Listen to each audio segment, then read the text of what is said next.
மனதில் உறுதி வேண்டும், மனதில் உறுதி வேண்டும், வாக்கினிலே இனிமை வேண்டும், உணர்ச்சி என்பது வேண்டும், ஒளி படைத்த பார்வை வேண்டும், ஞான தீபம் ஏற்ற வேண்டும், மனதில் உறுதி வேண்டும்.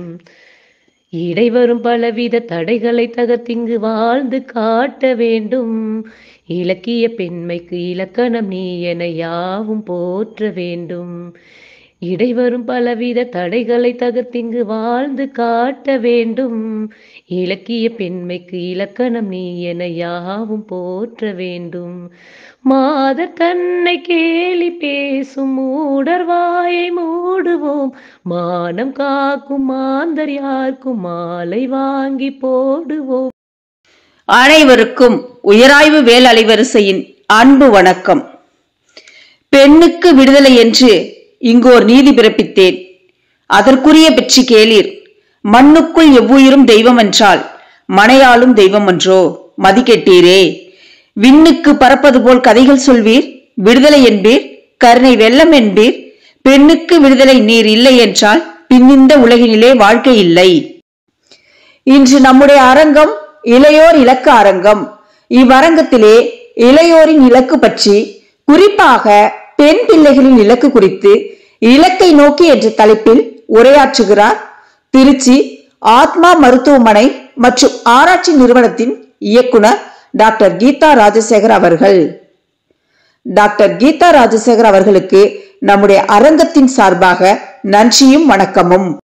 ஆன்றோர்கள், சான்றோர்கள், பயனர்கள் அனைவருக்கும் அன்பு வணக்கம். இன்று நம்முடைய அலைவரிசை 5000 பயனர்களை தாண்டி பயணித்துக் கொண்டிருக்கிறது என்ற மகிழ்வான செய்தியை உங்களோடு பகிர்ந்து கொள்கின்றேன். விரும்பி பார்க்கும் அனைவருக்கும் என்னுடைய நன்றியை தெரிவித்துக் கொள்கின்றேன். உலகத் தமிழ் மாணவர்களே, இது உங்களுக்கான அரங்கம். சரியான முறையில் தடம் பதியுங்கள், இலக்கை நோக்கி பயணியுங்கள். மாற்றம் என்பதே மாறாதது. நாம் அனைவரும் தமிழால் இணைவோம்.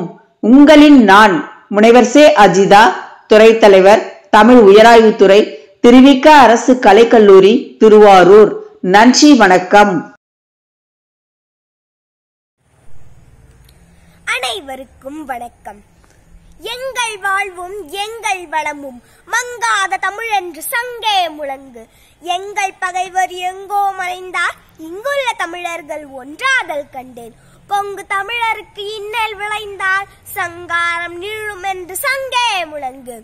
சென்றதினி மீளாது மூடரே, சென்றதினி மீளாது. நீர் எப்பொழுதும் சென்றதையே சிந்தனை செய்து கொண்டழிக்கும் கவலை எனும் குழியில் விழுந்து குமையாதீர். சென்றதனை குறித்தல் வேண்டாம், இன்று புதிதாய் பிறந்தோம் என்று நீவீர். எண்ணமதை தின்னமுற இசைத்துக் கொண்டு தின்று விளையாடி இன்புற்றிருந்து வாழ்வீர். தீமையெல்லாம் அழிப்போம் திரும்பி வாரா. இந்த அருமையான நிகழ்ச்சியை ஏற்பாடு செய்திருக்கும் திருவிக அரசு கலைக்கல்லூரி தமிழ் உயர் ஆய்வுத்துறை தலைவர் முனைவர் அஜிதா அவர்கள் மற்றும் வேல் அறக்கட்டளையின் சார்பில் அனைவரையும் இந்த நிகழ்ச்சிக்கு வருக வருக என வரவேற்கிறோம். வாருங்கள் உறவுகளே, காணொலிக்குள் செல்வோம். நன்றி, வணக்கம். நான் உங்கள் அமிர்தினி. அனைவருக்கும் வணக்கம். உயராய்வு வேல் அலைவரிசையின் இன்றைய நிகழ்விற்கு உலகெங்கிலும் உள்ள மாணவர்களை வரவேற்பதில் பெருமகிழ்ச்சி.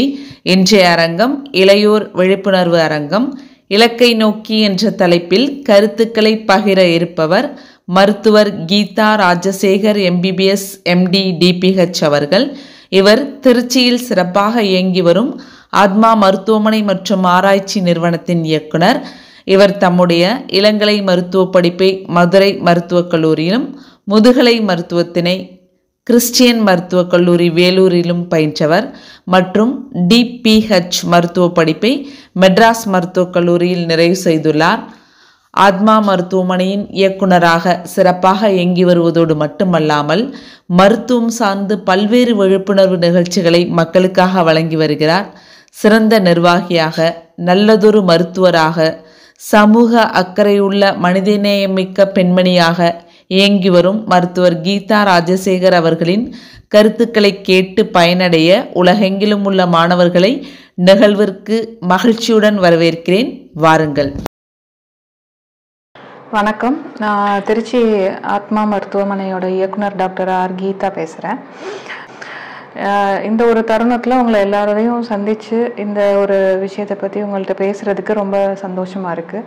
பெண் ஆளுமைகள் அப்படின்னு சொல்லி சொன்னாங்க. நான் ஒரு ஆளுமையா அப்படிங்கிறது தெரியல எனக்கு.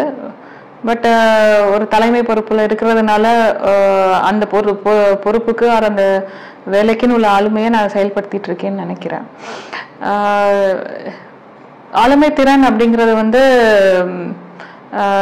என்னை பொறுத்த வரைக்கும் எல்லாருக்குமே இருக்கு. அதை நம்ம சரியாக வளர்த்துக்கிட்டோம்னா கண்டிப்பாக வாழ்க்கையில் நம்மளால ஜெயிக்க முடியும். நான் உணர்ற ஆளுமைகள் இன்னைக்கு நான் உங்கள்கிட்ட பேச போறது நான் உணர்ந்த, நான் புரிஞ்சுக்கிட்ட விஷயங்கள். இதை பொறுத்து நான் என்னோட லைஃப்ல ஆளுமைன்னு என்னென்ன நினைச்சு வச்சிருக்கேன், ஒரு எது எனக்கு தெரிஞ்சு பெண்களுக்கு ரொம்ப உதவுறதா இருக்கு அப்படிங்கிற விஷயத்த தான் நான் பேச போறேன். உதாரணமா சொல்லணும்னா, நான் புரிஞ்சு வச்சுக்கிற எனக்கு ஆளுமையை நான் ரொம்ப மரியாதை கொடுக்கிற சில பேர் இருக்கிறாங்க. அதில் முக்கியமாக நான் சொல்ல வேண்டியது, உங்களுக்கு எல்லாம் தெரிஞ்சிருக்குமான்னு தெரியல, நான் எம்டி படித்த காலேஜ் சிஎம்சி வெள்ளூர். அதை ஆரம்பித்தது ஒரு பெண்மணி தான். அவங்க பேர் ஐடா ஸ்கர்டர்னு பேர். அவங்க ஆக்சுவலாக ஒரு வெளிநாட்டு பெண்மணி. அவங்க அவங்க பேரண்ட்ஸ் மிஷனரிஸ். அதாவது என்னன்னா, அந்த காலத்தில் ஒவ்வொரு ஊர்லேயும்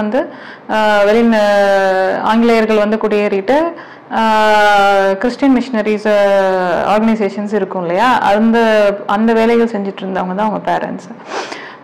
இவங்க அந்த மிஷனரி ஒர்க் அவங்களுக்கு பிடிக்கல. ஏன்னா ஆரம்பத்துல இருந்தே அவங்க அம்மா அப்பா இல்லாம தனியா வளர்ந்ததுனால, அம்மா அப்பா வெளியூர்ல மிஷனரி ஒர்க் பார்த்துட்டு இருந்ததுனால இவங்களுக்கு அந்த மிஷனரி ஒர்க்கே பிடிக்கல. ஸோ இருந்தாலும் ஒரு தடவை அவங்களோட அடலசன்ட் வயதுல அவங்க அம்மா முடியலங்கிறதுக்காக இந்தியா வந்திருக்கிறாங்க, வேலூர்ல இருந்திருக்கிறாங்க. அப்போ ஒரு நாள் அவங்க தனியா இருந்துட்டு இருக்கும் போது ஒரு நாள் நைட் கதவு யாரோ தட்டியிருக்காங்க. அவங்க ஐடா ஸ்கர்டரோட அப்பா டாக்டர். ஸோ அவங்க கதவை தட்டிட்டு, இது மாதிரி என்னோட ஒய்ஃப் முடியாம இருக்கிறாங்க, பிரசவ வழியில இருக்கிறாங்க, குழந்தை சரியா வெளியில வர மாட்டேங்குது, காப்பாத்துங்க அப்படின்னு சொல்லியிருக்கிறாங்க. அப்போ ஐடா சொல்லியிருக்காங்க, நான் டாக்டர் இல்லை, எங்க அப்பா இப்ப இல்லை, என்னால எதுவும் பண்ண முடியாது, எனக்கு எதுவுமே தெரியாது அதை பத்தி அப்படின்னு சொல்லியிருக்கிறாங்க. பரவாயில்ல, நீங்க ஏதாச்சும் பண்ணுங்க அப்படின்னு சொல்லி கேட்டிருக்காங்க. பட் ஐடா அந்த சமயம் ஒரு ஸ்கூல் முடிச்சுட்டு இருக்கிற ஒரு அடலசன்ட் கேர்ள், அவங்களால ஒன்றும் பண்ண முடியல, இல்லைன்னு சொல்லி அனுப்பிச்சிட்டாங்க. அதே மாதிரி ஒருத்தர் இல்லை, இன்னும் 2 பேர் மொத்தமா 3 பேர் கதவை தட்டியிருக்காங்க. அதே மாதிரி பிரசவ வழியில இருக்கிற ஒரு லேடிக்கு ஹெல்ப் கேட்டிருக்காங்க. அதுக்கப்புறம் அவங்களால எந்த ஹெல்ப்பும் பண்ண முடியல. அடுத்த நாள் காலையில பார்த்தா 3 லேடிஸ் இறந்து அந்த ஊர்ல தகனம் செய்யறதுக்காக எடுத்துட்டு போயிட்டு இருந்திருக்காங்க. ஸோ இந்த ஒரு இரவு நடந்த இந்த இன்சிடென்ட்ஸ் ஐடாவை ரொம்ப பாதிச்சிச்சு. ஸோ அவங்க அதுக்கப்புறம் தான் யோசிச்சாங்க, அதாவது what is the purpose of life, எதுக்காக அந்த விஷயங்கள் நடக்குது, இவங்களுக்கு நம்ம என்ன செய்ய முடியும் அப்படின்னு யோசிச்சுட்டு, அதுக்கப்புறம் தான் அவங்க எம்பிபிஎஸ் படிக்கணும், அதாவது டாக்டருக்கு படிக்கணும்னு சொல்லி, அது வரைக்கும் டாக்டருக்கு படிக்கிற ஐடியாலாம் அவங்களுக்கு இல்லை. பட் டாக்டருக்கு படிக்கணும்னு சொல்லிட்டு வெளிநாட்டு போயிட்டு அமெரிக்காவில் உட்காந்து இதை படிச்சுட்டு டாக்டருக்கு படிச்சுட்டு இந்தியா இங்கே அந்த சமயத்தில் ஏழைகள் தான் இருந்தாங்க இந்தியாவில் அதிகமாக. ஸோ அவங்களுக்காக ஒரு பெண்களுக்கு பிரசவம் பார்க்கறது ஆண் டாக்டர்கள் பண்ணக்கூடாதுன்னு இருந்த காலத்தில், பெண் டாக்டர்கள் இருந்தாதான் பெண்களுக்கு பிரசவம் பார்த்து பெண்களை பொழைக்க வைக்க முடியும் அப்படிங்கிற ஒரு சூழ்நிலை இருந்த காலத்தில், அதுக்காகவே பெண்களுக்காக ஒரு மருத்துவக் கல்லூரி ஆரம்பிச்சாங்க. அதுதான் சிஎம்சி வெள்ளூர். அதுக்கப்புறம் அது ஸ்லோவா வளர்ந்து இப்போ 100 வருடங்கள் தாண்டி வெற்றி விழா கொண்டாடிட்டு இருக்கு. ஸோ இந்த ஒரு பெண்மணி என்னை ரொம்ப பாதிச்சாங்க. எனக்கு அவங்கள பத்தி யோசிக்கும் போது, இவ்வளவு தூரம் எப்படி செஞ்சாங்க அந்த காலத்துல, நிறைய விஷயம் இந்த காலத்துல என்னால செய்ய முடியுமா அப்படின்னு நான் டவுட் பண்ணிட்டு இருக்கா கூட, அந்த காலத்திலேயே இவ்வளவு சிரமங்களுக்கு நடுவுல she has done this அப்படின்னு நினைக்கும் போது அவங்க என்னோடைய ஒரு இன்ஸ்பிரேஷன். இன்னொரு இன்ஸ்பிரேஷன் முத்துலட்சுமி ரெட்டி, டாக்டர் முத்துலட்சுமி ரெட்டி, உங்களுக்கே தெரியும். அவங்க இந்தியாவில் முதல்ல இந்தியன் சார்ந்த பெண் டாக்டர். ஸோ அவங்க மெட்ராஸ் மெடிக்கல் காலேஜ்னு சொல்கிறோம் இல்லையா, சென்னை மருத்துவக் கல்லூரியில் தான் படித்தாங்க. அவங்க படித்தப்ப 1850s படித்தாங்க, 1850s படிச்சிருக்காங்க. அப்போ எப்படி இருந்திருக்கும் சூழ்நிலை அப்படின்னு பார்த்தா, அவங்க தான் ஒரே பெண்மணியாம் அந்த கிளாஸ்லேயே, மற்றவங்க எல்லாருமே பசங்க தானா. அந்த சமயத்தில் வந்து கிளாஸுக்கு கூட வந்து ஆண்களுக்கும் பெண்களுக்கும் நடுவில் ஒரு ஸ்க்ரீன் தொங்குமா, அந்த ஒரு சைடு பெண்கள் சைடில் இவங்க மட்டும்தான் உட்காந்துருப்பாங்களாம். ஸோ அது மாதிரி நினச்சி பாருங்க, கிட்டத்தட்ட 5 வருஷம் 6 வருஷம் ஃப்ரெண்ட்ஸே இல்லாமல் ஒரு விஷயத்த படிக்கிற விஷயத்தில் ஒரு டவுட் வந்தால் கூட அதை கலந்து பேசி அரட்டை அடிக்கவோ இல்லை பேசுறதுக்கோ ஒரு ஃப்ரெண்ட்ஸ் இல்லாமல் ஒரு கேர்ள்ஸ் இல்லாமல் எப்படி அவங்க மட்டும் படித்து வந்திருப்பாங்க. அத்தனை வருஷத்தை தாண்டி கடந்து வந்திருக்கிறாங்க. ஸோ அப்போ அவங்களுக்குள்ள எவ்வளோ பெரிய மோட்டிவேஷன் இருந்திருக்கணும், அதை விஷயத்தை படித்து முடிக்கணும், டாக்டர் ஆகணும் அப்படின்னு ஒரு விஷயத்த செய்யணும் அப்படிங்கிற ஒரு எவ்வளோ பெரிய மோட்டிவேஷன் இருந்திருக்கும். ஸோ இதெல்லாம் யோசிக்கும் போது நம்மளாம் ஒன்றும் இல்லை அப்படிங்கிற மாதிரி தான் எனக்கு தோணும். ஸோ இது மாதிரி பல பேர் வந்து ஏற்கனவே வகுத்து வச்ச வழியில தான் நாங்கள் வந்துட்டு இருக்கோம். ஐ மீன் நம்ம இப்போ பயணித்துட்டு இருக்கோம். அதை நம்ம புரிஞ்சுக்கணும். எங்க வீட்டில் எடுத்துக்கிட்டிங்கன்னா, என்னுடைய அம்மா தான் ஃபர்ஸ்ட் மூத்த குழந்தை அவங்க வீட்டில். அவங்க தான் வந்து பெண்கள்ல படிச்ச ஜென்ரேஷன்ல ஃபர்ஸ்ட் ஜென்ரேஷன். எங்க அம்மா வந்து ஒரு டிகிரி முடிச்சிருக்காங்க, BA டிகிரி. பெண்கள் படித்த ஃபர்ஸ்ட் ஜென்ரேஷன் தலைமுறையை சார்ந்தவங்க. அதுக்கு காரணம் எங்க தாத்தா வந்து கொஞ்சம் டிராவிடியன் இன்வால்மெண்ட் எல்லாம் இருந்ததுனால பெண்கள் படிக்கணுங்கிற ஒரு விஷயத்த அவர் கவனம் செலுத்தி இருந்தாரு. ஸோ எல்லாருமே ஒரு டிகிரி படிக்க வச்சுட்டாரு. ஸோ அதுக்கப்புறம் பார்த்தா ப்ரொஃபஷனல் கோர்சஸ் அப்படிங்கிற வந்ததுல வந்து நான் தான் வந்து எங்க ஃபேமிலிலேயே ஃபர்ஸ்ட் டாக்டருங்கிற ஒரு ப்ரொஃபஷனல் கோர்ஸ் எடுத்ததுல வந்து வேற யாரும் இன்னும் பெருசா எங்க ஃபேமிலியில ப்ரொஃபஷனல் கோர்ஸ்க்குள்ள வரல. என் தம்பி இன்ஜினியரிங் முடிச்சிருக்கான்.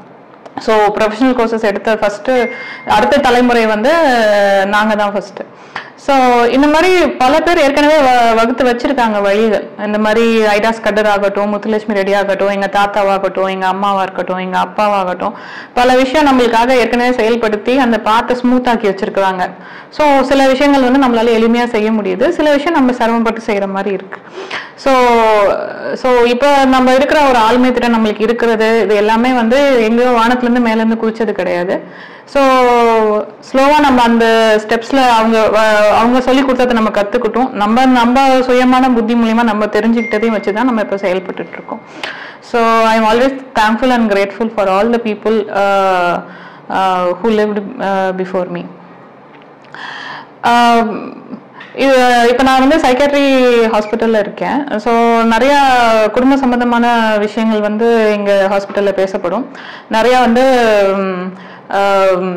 இதெல்லாம் கேட்பாங்க, லைக் குடும்ப சிக்கல்களை எப்படி வெளியில கொண்டு வருது, எனக்கு டிப்ரெஷன் இருக்கு, ஆங்ஸைட்டி இருக்கு, இந்த மாதிரி நிறைய மனம் சார்ந்த பிரச்சனைகள் தான் நாங்கள் அதிகமாக டீல் பண்ணிட்டு இருக்கோம். ஸோ இந்த மனம் சார்ந்த பிரச்சனைகளுக்கு முக்கியமா இந்த வந்து ஆளுமை திறன் இருக்கிறவங்களுக்கு இந்த மனம் சார்ந்த பிரச்சனைகளை ஈஸியா அதுல இருந்து வெளியில வர்றதுக்கும் அவங்களே ஒரு அதை கோப்ப பண்ற ஸ்கில்ஸ்ன்னு சொல்றோம்ல, அதெல்லாம் அவங்களுக்கு வந்து இயல்பா இருக்கு. சரி, ஆளுமை திறன் நான் சொல்றதை விட எதெல்லாம் ஆளுமை திறன் இல்லை, எதெல்லாம் நம்ம விட்டு வெளியில வரணும் அப்படின்னு தெரிஞ்சுக்கிட்டாலே நம்ம ஆட்டோமேட்டிக்கா ஆளுமை திறனை வந்து நம்ம வளர்த்துக்கலாம். ஃபர்ஸ்ட் வந்து செல்ஃப் டவுட்னா நம்மளை நாமே நம்ம சந்தேகப்பட்டுக்கிறது. நம்மளால முடியுமா, இந்த விஷயத்த செய்ய முடியுமா, ஒரு தாழ்வு மனப்பான்மை, சமூகமும் நம்மளுக்கு கற்பிச்சிருக்க ஒரு தாழ்வு மனப்பான்மையோடவே இருக்கிறது. அதை விட்டு வெளியில வர வாய்ப்புகள் இருந்தும் அதை வந்து செய்யாம நம்ம இருக்கிற நம்மளோட சோம்பேறித்தனம். இப்போ ஒரு விஷயம் நம்மளுக்கு செய்ய வரல, ஃபார் எக்ஸாம்பிள் சொல்றேனே, ஒரு உதாரணமா தைரியமா எல்லாருக்கும் முன்னாடியே ஒரு ஆங்கிலத்துல பேசணும் அப்படிங்கிறது ஒரு விஷயம் நம்மளுக்கு வரல அப்படின்னா அதை நம்ம வந்து ஃபர்ஸ்ட் நம்ம அக்செப்ட் பண்ணிக்கணும். ஓகே, எனக்கு வரல அது அப்படின்னு அக்செப்ட் பண்ணிக்கணும். அக்செப்டன்ஸ் வந்துட்டாலே அதை தாண்டி எப்படி வெளியில வருதுன்னு நம்ம யோசிக்க ஆரம்பிச்சிருவோம் இல்லையா? ஸோ அப்போ வந்து நம்ம அதை சம்பந்தமா படிக்க ஆரம்பிப்போம், அது சம்பந்தமா கிளாஸஸோ கோர்ஸஸோ அட்டென்ட் பண்ண ஆரம்பிப்போம், பேசி பழகுவோம், அதை விட்டு வெளியில வர முடியும். பட் நம்ம அதை அக்செப்டே பண்ணாம நம்ம வந்து இல்ல அவங்களுக்குலாம் அது வருது நம்மளுக்கு அது வரல அப்படின்ட்டு நம்ம ஒரு பொறாமை ஆர் ஜெலசி இந்த சைடு போயிட்டோம்னு வச்சுக்கோங்களேன், நம்மளால அந்த ஒரு குறைபாடுல இருந்து நம்மளால வெளியில வர முடியாது. ஒரு விஷயத்த நம்ம புதுசா கத்துக்கிட்டு செயல்படவும் முடியாது. ஸோ எல்லாமே வந்து கத்துக்க முடியும் அப்படிங்கிறது தான் என்னுடைய பாயிண்ட் ஆஃப் வியூ. ஸோ அதுக்குன்னு உள்ள டைம், அதுக்குன்னு உள்ள எனர்ஜி, அதுக்குன்னு உள்ள வில் பவர் இருந்துச்சுன்னா கண்டிப்பா நம்ம ஸ்லோவா ஸ்டார்ட் பண்ணி கத்துக்க முடியும். So self improvement, self doubt இல்லாம இருக்கிறது, ஸோ இதெல்லாம் வந்து நம்மளுக்கு ஆளுமை திறனை வந்து நம்ம வளர்த்துக்க ரொம்ப யூஸ்ஃபுல்லா இருக்கும். அதே மாதிரி முக்கியமா வந்து எந்த ஒரு சூழ்நிலையும் வந்து ரியாக்ட் ஆகாம அதை யோசிச்சு முடிவெடுக்கிறது. இப்ப வந்து திடீர்னு உங்களுடைய பாஸோ இல்லை உங்க டீச்சரோ உங்களை திட்டாங்கன்னு வச்சுக்கோங்க, நல்லா செமையா திட்டாங்க, இது வரைக்கும் நீங்க கேட்காத வேர்ட்ஸ் எல்லாம் கூட யூஸ் பண்ணி திட்டாங்க. ஸோ உடனே நம்ம என்ன பண்ணுவோம், அழுதுருவோம். அப்படி இல்லாட்டி கோவம் வந்துடும், கத்திடுவோம், இல்லாட்டி அந்த இடத்த விட்டு நகர்ந்து போயிட்டு ஃப்ரெண்ட்ஸ்கிட்ட வந்து புலம்புவோம். ஸோ இது எல்லாமே வந்து ரியாக்ஷன்ஸ் தான். ஸோ இதெல்லாம் இருக்க தான் செய்யும். இது வந்து எடுத்தோடனே வந்து நம்ம சிரிச்சுட்டு அதை ஹேண்டில் பண்ணுற அளவுக்கு நம்ம பக்குவப்பட்டிருக்கோமா அப்படிங்கிறது எல்லாருக்கும் வராது. பட் அந்த மாதிரி சூழ்நிலையும் நம்ம வந்து கரெக்டாக ஹேண்டில் பண்ணுறதுக்கு கற்றுக்கணும். உடனே நான் வேலையை விட்டு போகிறேன், உடனே நான் வந்து படிப்பை நிறுத்திட்டு நான் போகிறேன், இந்த மாதிரி ஒரு இது எனக்கு தேவையே இல்லை அப்படின்னு சொல்லி முடிவெடுலாம் நிறைய பேர் எடுப்பாங்க. பட் திட்டு வாங்கிட்டு வந்துட்டு ஒரு நிமிஷம் உட்காந்து எதுக்காக திட்டினாங்க, திட்டினது அவர் சொல்றபடி அவர் அந்த விஷயத்த நம்ம செஞ்சிருந்தா என்ன நடந்திருக்கும், இப்ப என்ன நடக்கல, ஸோ எதனால நம்ம திட்டு வாங்கியிருக்கோம், சரி இப்ப இது பண்ணா ஓகேவா அப்படின்னு சொல்லி அனலைஸ் பண்ணி நிறைய பேர்கிட்ட டிஸ்கஸ் பண்ணி அதுக்கப்புறம் ஒரு முடிவுகள் வந்து ஆராய்ந்து எடுத்தோம்னா நம்மளுக்கு வந்து வாழ்க்கையில வந்து நேச்சுரலாவே உங்களுக்கு ஒரு ஆளுமை திறன் வந்துடும் அப்படின்னு தான் எனக்கு தோணுது. அதுக்கப்புறம் பெண்கள்கிட்ட நான் பர்டிகுலரா பெண்கள் இல்லை எல்லாத்தையுமே இருக்கிறது தான். பட் பெண்கள்கிட்ட வந்து அதிகமா இருக்கிறது வந்து என்னன்னா கருப்பா இருக்கோங்கிற ஒரு இன்ஃபீரியாரிட்டி காம்ப்ளெக்ஸ். அப்ப நான் அழகா இல்லை அப்படிங்கிற ஒரு இன்ஃபீரியாரிட்டி காம்ப்ளெக்ஸ் எல்லாருக்கும் இருக்கு. நீங்க இன்டர்நேஷனல் ஃபேஷன் ஷோஸ்ல எல்லாம் பாத்தீங்கன்னா கண்டிப்பா வந்து டஸ்கி பியூட்டி அப்புறம் பிளாக் பியூட்டி அப்படின்லாம் சொல்லி ஃபேர் ஒயிட் தான் எல்லாரும் இருப்பாங்கன்னு இல்லை, நிறைய மல்டி கல்ச்சுரல் பீப்புள் வந்து அதுல பார்ட்டிசிபேட் பண்ணுவாங்க. அதுலயே டஸ்கி பியூட்டிக்கு ரொம்ப நிறைய அங்க வெயிட் ஜாஸ்தி. ஸோ அது மாதிரி அந்த ஸ்கின் கலருக்கு வந்து அவ்வளோ மரியாதை இருக்கக்கூடிய ஃபேஷன் இண்டஸ்ட்ரியில கூட ஃபேஷன் இண்டஸ்ட்ரி இருக்கு. பட் நம்ம இந்தியாவில் என்ன அப்படி நினச்சிக்கிறோம்னா கொஞ்சம் கலர் கம்மியா இருந்தா நம்ம வந்து அழகா இல்லை அப்படின்னு நம்மளே நினச்சிக்கிறோம். அதனால கலர் ஜாஸ்தியா இருக்கிறவங்களையோ இல்லை கொஞ்சம் நல்லா பெர்ஃபார்ம் பண்றவங்களையோ பார்த்தா நம்மளுக்கு ஆட்டோமேட்டிக்கா பொறாமை வந்துடுது. ஸோ இந்த பொறாமை குணத்தையும் நம்மளுடைய இன்ஃபீரியாரிட்டி காம்ப்ளெக்ஸையும் விட்டு நம்ம வெளியேறினாலே நம்ம வந்து நிறைய விஷயத்த செய்ய முடியும். ஸோ நம்மளுடைய திறமை வந்து நம்ம என்ன கற்று வச்சிருக்கோம், நம்மளுடைய நாலேஜ் என்ன, நம்ம ஆட்டிடியூட் என்ன, நம்ம ஸ்கில் என்ன, இதை பொறுத்து தான் இருக்கு. நம்மளுடைய எக்ஸ்டர்னல் அப்பியரன்ஸை வச்சு நம்மளுடைய இது கிடையாது. நம்ம எல்லாருமே நல்லா ட்ரெஸ் பண்ணணும்னா, எல்லாரும் நல்லபடியா குரூம் பண்ணி இருக்கணும்னா அதுல மாற்று கருத்தே கிடையாது. பட் நம்ம அழகில்லை அப்படின்னு நாமளே நம்ம நினைச்சுக்கிட்டு நம்ம நிறைய விஷயத்துல வந்து பொறாமப்படுறது வந்து நம்மளுடைய முன்னேற்றத்துக்கு எந்த விதத்துலயும் யூஸ் ஆகாது. முக்கியமா இதை நான் வந்து பெண்களுக்கு சொல்லணும் அப்படின்னு நினைக்கிறேன். அதே மாதிரி குண்டா இருக்கோம்னு சொல்லிட்டு நம்ம எல்லாத்துலயும் பார்ட்டிசிபேட் பண்ணாம விலகியே நிக்கிறது, நம்ம குண்டா இருக்கோம் அப்படின்ட்டு. பேசிக்கா குண்டுங்கிறது நம்ம பாடி ஸ்ட்ரக்சர்ல இல்ல, நம்மளோட பிஎம்ஐல தான் இருக்கு. நீங்க உங்க ஹைட்டுக்கு ஏற்ற வெயிட் இருந்தீங்கனாலே நீங்க கரெக்டா இருக்கீங்கன்னு அர்த்தம். அப்படின்னு தாண்டி நீங்க வந்து பாடி மாஸ் இண்டெக்ஸ் உங்களுக்கு ஜாஸ்தியா இருக்கீங்கன்னா அப்பதான் நீங்க குண்டா இருக்கீங்கன்னு அர்த்தம். அப்ப நீங்க டாக்டர் ஆனீங்க, எக்ஸசைஸ் செஞ்சு ஃபிட்னஸ் மெயின்டைன் பண்ணி அந்த மாதிரி உங்களை இம்ப்ரூவ் பண்ணிக்க பாருங்க ஃபிட்னஸ் லெவல. பட் அளவோட உங்களோட இதை ரிலேட் பண்ணிட்டு எந்த விஷயத்துலயும் கலந்துக்காம ஒதுங்கி இருக்கிறது, ஸோ அது வந்து ஆளுமை திறன் கிடையாது. முக்கியமா வந்து நடுத்தர வயது பெண்கள் வந்து வேலைக்கு போற பெண்களும் இருப்பாங்க, வீட்டில் இருக்கிற ஹவுஸ் ஒய்ஃப்ஸ் இருப்பாங்க. நான் அதிகமா பார்க்குற பேஷண்ட்ஸ்லாம் வந்து என்ன அப்படின்னா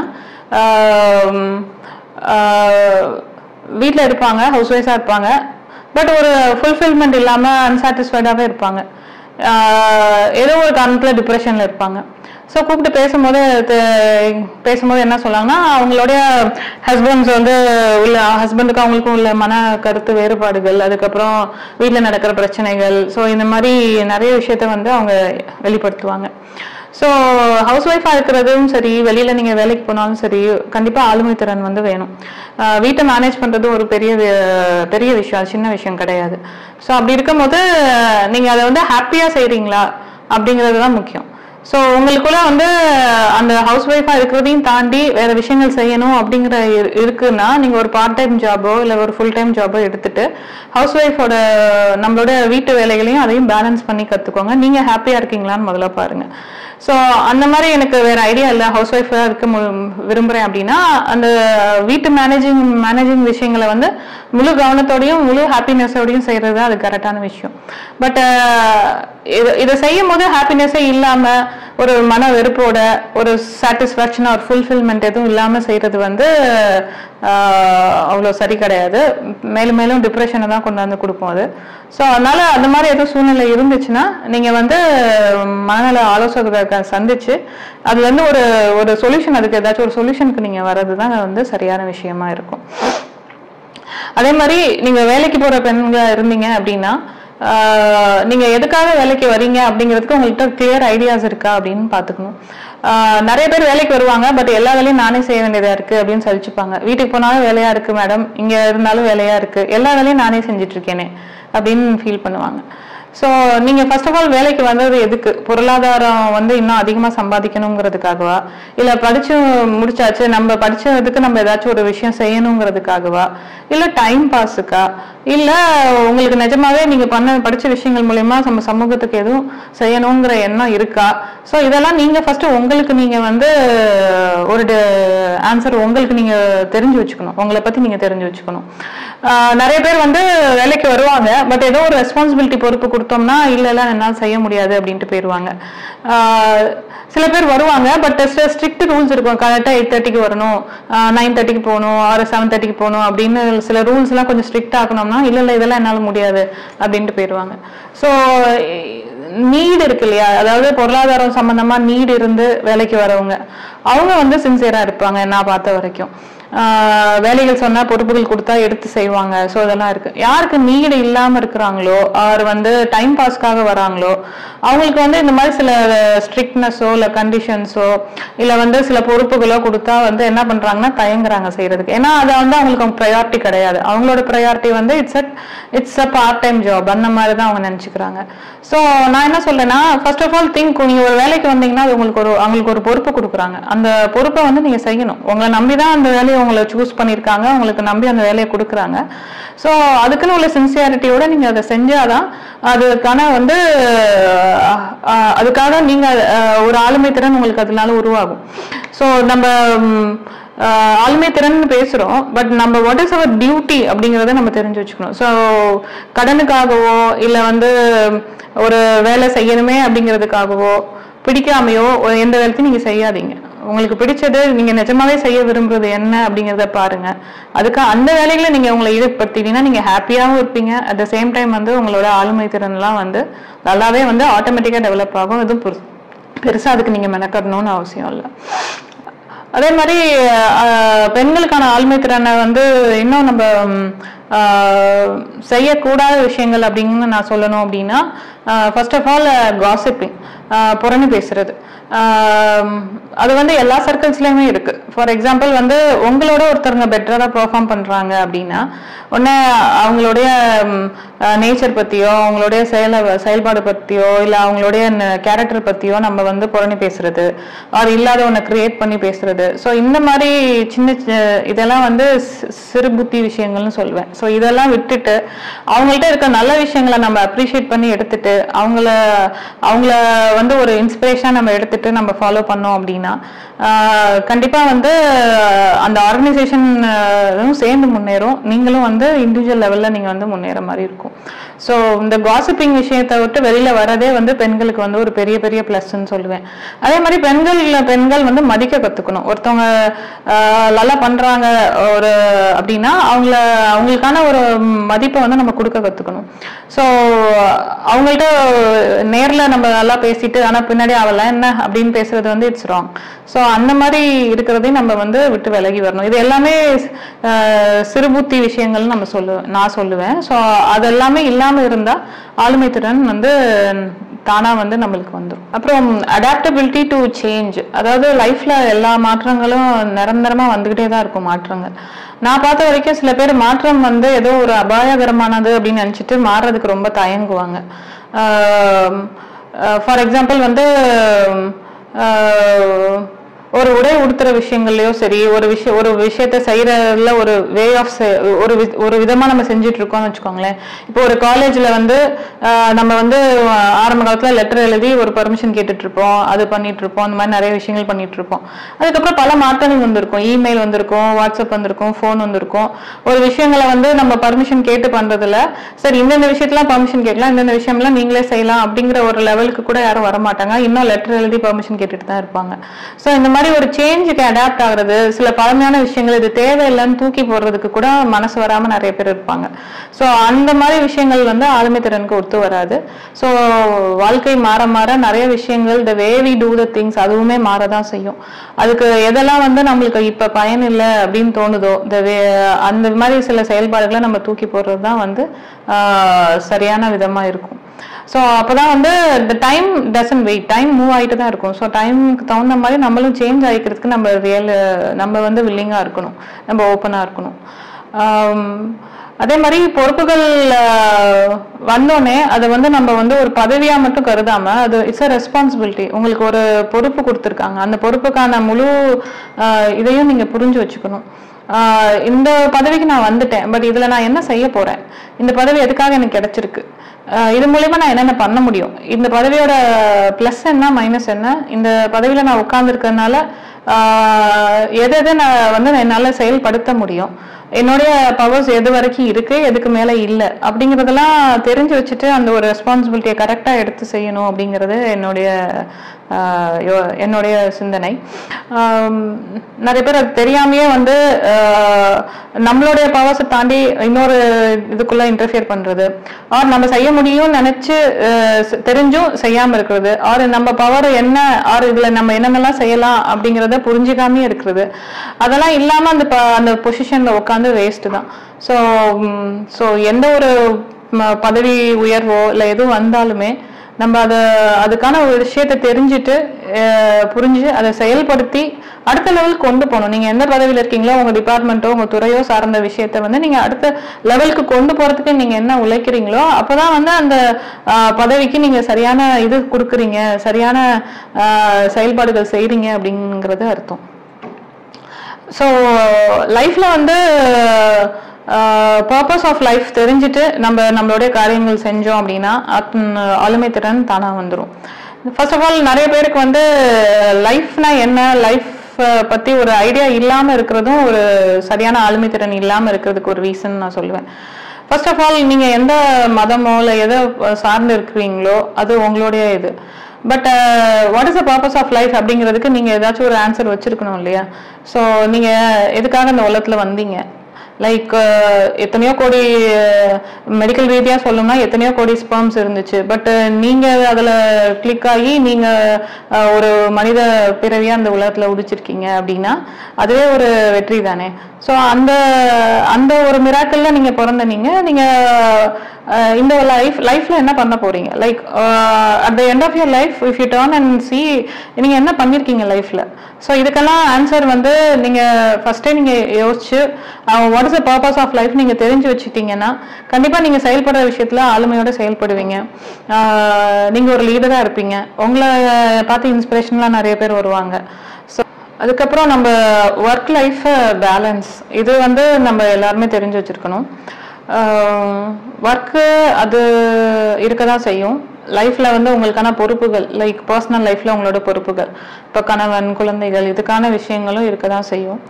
ஸோ உங்க ஒர்க்ல நிறைய விஷயங்கள் வந்து உங்களோட குரோத்துக்காக வந்தாலும் நீங்க செய்யணும்னு நினைக்கிற விஷயங்கள் செய்ய முடிகிற மாதிரி இருந்தாலும் பர்சனல் லைஃப்ல சில கமிட்மெண்ட்ஸ் வந்து உங்களை செய்ய விடாம வந்து தடுக்கிற மாதிரி இருக்கும். ஸோ ஒரு எக்ஸாம்பிள் எனக்கு சொல்லணும்னா எனக்கு தெரிஞ்ச ஒரு ப்ரொஃபஸர் வந்து அவங்க பையன் வந்து 10th or 12th படிச்சுட்டு இருந்தாங்கன்னு சொல்லிட்டு அவங்களுக்கு வந்த ப்ரொஃபஸர் ப்ரொமோஷனை கூட வந்து ரெலிங்க்விஷ் பண்ணாங்க. ஒரு 4 வருஷம் கழிச்சு நான் அதை எடுத்துக்கிறேன், ஒரு 5 வருஷம் கழிச்சு எடுத்துக்கிறேன்னு சொல்லி எழுதி கொடுத்தாங்க. ஸோ இந்த மாதிரி சில பொறுப்புகளை வந்து நம்ம சில விஷயங்கள் தியாகம் பண்ணிட்டு நம்ம குடும்ப சூழ்நிலைக்காக சில தியாகங்கள் செய்யற மாதிரி இருக்கும். ஸோ பிடிச்சது கூட செய்ய முடியாத சூழ்நிலையும் வரும். ஸோ அதெல்லாம் ஹார்ட் டெசிஷன்ஸ் தான், லைக் அது வந்து இண்டிவிஜுவல் பேஸ்டு, ஒருத்தவங்களுடைய விருப்பம் அவங்களுடைய சூழ்நிலையை பொறுத்து. பட் எந்த டெசிஷன் நீங்க எடுத்தாலும் யோசிச்சு எடுத்துட்டீங்க அப்படின்னா அதுல ஃபார்மா இருங்க. ரெட்ட மனதா இங்கே எடுத்துட்டு அதை பத்தி யோசிச்சுட்டு இருக்குது, அதை பண்ணிட்டு இதை யோசிச்சுட்டு இருக்கிறது, ஐயோ விட்டுட்டோமேன்னு யோசிக்கிறது. ஸோ இந்த மாதிரி வேணாம், தெளிவா முடிவெடுத்து அதுல ஃபார்மா இருந்தாலே அடுத்தடுத்த விஷயத்த நீங்க கான்சன்ட்ரேட் பண்ணாலே தானா வர வேண்டிய முன்னேற்றங்கள் உங்க லைஃப்ல வந்து வரதான் போதும். அதே மாதிரி குடும்ப விஷயங்கள்ல சில பொறுப்புகளை வந்து நம்மளால விட்டு தர முடியாது. ஃபார் எக்ஸாம்பிள் குழந்தை வளர்ப்பா இருக்கட்டும், குழந்தைய நல்ல விதமா வளர்க்கணும் அப்படிங்கிற எண்ணங்களா இருக்கட்டும், அது வந்து நம்ம பேலன்ஸ் தான் பண்ணி ஆகணும். ஸோ எல்லா உலகத்துல எல்லாருமே வந்து குழந்தைங்களை வந்து பேலன்ஸ்டா ஒர்க்கையும் சேர்த்து ஒர்க்கு பிளஸ் வீட்டில் இருக்கிற குழந்தை வளர்ப்பையும் சேர்த்து பேலன்ஸ் பண்ணி தான் பண்றாங்க. ஆண்களும் சரி பெண்களும் சரி அதை பேலன்ஸ் பண்ணிக்கிறாங்க. இந்திய ஆண்களுக்கு வந்து நான் என்ன சொல்றேன்னா, இப்போ வந்து விமன் வந்து இப்போ இருக்க 2021ல உங்க அம்மாக்களும் சரி உங்க பாட்டிகளும் சரி கிட்டத்தட்ட வேலைக்கு போன பெண்மணிகள் இருப்பாங்க கண்டிப்பா. ஸோ அவங்க இப்போ உங்க வீடு அப்படின்னு வரும்போது அந்த வீடு உங்களுக்கானது, உங்க ஹஸ்பண்ட் ஒய்ஃபு குழந்தைங்களுக்கான ஒரு இடம் அது. ஸோ அந்த வீட்டுக்குள்ள நடக்க வேண்டிய விஷயங்களும் சரி, குழந்தை வளர்ப்புக்கான விஷயங்களும் சரி, 2 பேரும் அதில் வந்து பார்ட்டிசிபேட் பண்ணோம் அப்படின்னா கண்டிப்பா அவங்க ஆஸ் அ ஹோல் அவங்க ஃபேமிலி வந்து முன்னேறும். நம்ம வெளியில ஒர்க் பண்ணிட்டு வீடு வந்து ரெஸ்ட் எடுக்கிற இடம் அப்படின்னு யாரெல்லாம் நினைச்சு வச்சிருக்கிறாங்களோ, ஸோ அது இஸ் அ ரெஸ்டிங் பிளேஸ் அப்படின்னா somebody should work to give you the rest இல்லையா? இப்போ வந்து ஒரு ஹோட்டல் போறோம், ஹோட்டல்ல நம்ம ரெஸ்ட் எடுக்கிறோம், பட் நம்ம அங்க ரெஸ்ட் எடுக்கிற மாதிரி நம்ம ஹோட்டலை பராமரிக்கிறதுக்கும் நம்மளுக்கு வேணுங்கிறத செஞ்சு தரதுக்கும் யாரோ ஒருத்தவங்க வேலை செஞ்சுட்டு தான் இருக்கிறாங்க. ஸோ யாரோ ஒருத்தவங்க உழைப்பு செஞ்சாதான் நம்ம ரெஸ்ட் எடுக்க முடியும். ஸோ அப்படி இருக்கும்போது வீடுங்கிறது உங்களுக்கான இடம். ஸோ அங்க இருக்கிற வேலைகளும் சரி, அங்க இருக்க குழந்தை வளர்ப்புங்கிற பொறுப்புகளும் சரி, இல்ல பெரியவங்களை பாத்துக்கிறோம் அப்படிங்கிற பொறுப்புகளும் சரி, எல்லாருக்குமே உரியதானது. அந்த வீட்டுக்கான தலைவன் தலைவி 2 பேருக்கும் உரியதானது. ஸோ அதை நீங்க ஆக்சுவலா 2 பேரும் கலந்து பேசி அதை நீங்க ஸ்மூத்தா அதை டிரான்சிஷன் பண்ணிக்கிட்டாலே நிறைய வீட்டு பிரச்சனைகள் சால்வ் ஆயிரும். ஹஸ்பண்ட்ஸ் நிறைய பொறுப்புகளை ஏத்துக்கிட்டாங்க, இந்தியன் ஹஸ்பண்ட்ஸ் நிறைய பொறுப்புகள் ஏத்துக்கிட்டாங்கன்னா இன்னும் கொஞ்சம் பெட்டரா இருக்கும், அந்த ஃபேமிலி ஹாப்பி ஃபேமிலியா இருக்கும். அப்போ வந்து ஆஸ் அ ஃபேமிலி நீங்க ஒரு பெரிய லெவலுக்கு முன்னேற முடியும். ஏன்னா எல்லாருமே சமூக உயர்வு அப்படிங்கிறது ஒரு ஃபேமிலியோட உயர்வு தானே. ஸோ அடுத்த லெவல் போனோம் அப்படின்னா இந்த விஷயங்கள்லாம் வந்து நம்ம கொஞ்சம் சிரத்தை எடுத்து பண்ணணும் அப்படின்னு நினைக்கிறேன். இப்போ நீங்கள் எல்லாருமே வந்து தமிழ் துறையில் உயராய்வு செய்கிற மாணவர்களாகவும் மாணவிகளாகவும் இருப்பீங்கன்னு நினைக்கிறேன். இப்போ வந்து உங்களுக்கு அந்த ஆராய்ச்சி சம்பந்தமான நாலேஜ், அப்புறம் வந்து அதை எப்படி செய்யறதுங்கிறதுக்கான திறன்கள், இது எல்லாமே உங்களுடைய காலேஜில் உங்களுக்கு சொல்லி கொடுப்பாங்க இல்லையா? இப்போ ஒரு கழுகு பார்வையா பாருங்களேன். இப்போ தமிழில் நம்ம எந்தெந்த இடத்துல இருக்கோம், நம்ம ஆராய்ச்சி என்னென்ன லெவலில் இருக்கு, உலகளாவிய அளவுல பார்த்தோம்னா தமிழோடைய ஆராய்ச்சிகள் இன்னும் எப்படியெல்லாம் இருந்தால் நல்லா இருக்கும் அப்படின்னு நீங்க நினைக்கிறீங்களோ அந்த விஷயத்தை நோக்கி உங்களுடைய பாதையை நீங்க வகுத்துக்கிட்டீங்க அப்படின்னா அதுல கொஞ்சம் கொஞ்சமா ஸ்டெப் எடுத்து வச்சு நம்மளுடைய தமிழ் வளர்ச்சிக்கும் ஆராய்ச்சிலையும் நம்மளுடைய முன்னேற்றத்தை ஏற்படுத்தணும் அப்படின்னு நினைச்சீங்கன்னா நம்மளுக்கு வந்து இன்னும் ஒரு நல்ல ஒரு தமிழ் மொழி நம்மளுடைய குழந்தைங்களுக்கு சொல்லித்தர வசதியா இருக்கும் அப்படின்னு நினைக்கிறேன். ஒரு சின்ன எக்ஸாம்பிள் சொல்றேன். என்னோட பாப்பா வந்து ஒரு 2 வயசு இருக்கும்போது நான் வந்து அவளுக்கு எழுத்து பயிற்சி இதெல்லாம் வந்து படிப்பு சம்பந்தமா கொஞ்சம் கொஞ்சம் சொல்லி தருவோம்ல, வீட்டுல சார்ட் எல்லாம் ஒட்டி சொல்லி தருவோம்ல, அந்த மாதிரி நான் வந்து சொல்லித்தர ஆரம்பிச்சேன். அப்போ வந்து எனக்கு அந்த பசில்னு ஒன்று இருக்கும் இல்லையா, அதாவது பசில்னா இப்போ ஆங்கிலத்தில் சொன்னோம்னா ஏ இருக்கும், ஏ வந்து ஒரு குழி மாதிரி இருக்கும், அதுல வந்து ஒரு நாப் வச்சு ஏ எழுத்து அதில் ஃபிக்ஸ் பண்ணுவாங்க. அதே மாதிரி பின்னு ஒன்று இருக்கும், பிக்கான எழுத்தை தேர்ந்தெடுத்து அந்த கேப்ல வந்து அந்த பி எழுத்தை வைக்கணும். ஸோ இந்த மாதிரி ஒரு பிளேட் இருக்கும் இல்லையா. ஸோ இது மாதிரி நான் வந்து தமிழ்ல இருக்கான்னு சொல்லி தேர்ந்தேன். இதெல்லாம் வந்து அவ எடுத்து சூஸ் பண்ணி அங்க வைக்கிற மாதிரி அந்த பசில் பிளேட் வந்து இருக்கா அப்படின்னு சொல்லி நான் தமிழ்ல தேர்ந்தேன். தமிழ்ல இருக்கான்னு தேர்ந்தேன். ரொம்ப நாளா கடைகள்லையும் பார்த்தேன், கிடைக்கல. ஆன்லைன்லயும் பார்த்தேன், கிடைக்கல. ஹிந்தி எழுத்துக்கள் கூட கிடைச்சிச்சு, பட் ஆனா தமிழ் எழுத்துக்கள் கிடைக்கல. அப்பதான் யோசிச்சேன், என்னடா தமிழ்னு இவ்வளவு சொல்றோம், எங்க டிவியை பார்த்தாலுமே வந்து தமிழை வழங்கன்னு சொல்றாங்க. பட் இந்த ஒரு கத்துக்க தரதுக்கு ஒரு சின்ன குழந்தைக்கு அந்த பசில் பிளேட் கூட நம்மளால உற்பத்தி பண்ண முடியலையா தமிழ்நாட்டுல? அவ்வளவு தூரமா காமனா இல்லாம இருக்கு அந்த இடம், அவ்வளவு கிடைக்க மாட்டேங்குது, தேட வேண்டியதா இருக்கே அப்படின்னு சொல்லிட்டு நான் ரொம்ப வருத்தப்பட்ட விஷயம் அது. ஸோ அதனால நம்ம தமிழ் ஆராய்ச்சிங்கும் போது இப்ப இருக்கிற தமிழ் கத்துக்கிறதுக்கு எதெல்லாம் நம்மளுக்கு தடை கற்களா இருக்கு, ஒரு குழந்தை தமிழ் கத்துக்கிறதுக்கு எதெல்லாம் தடை கற்களா இருக்குங்கிறதே ஒரு ஆராய்ச்சியா பண்ணலாம்.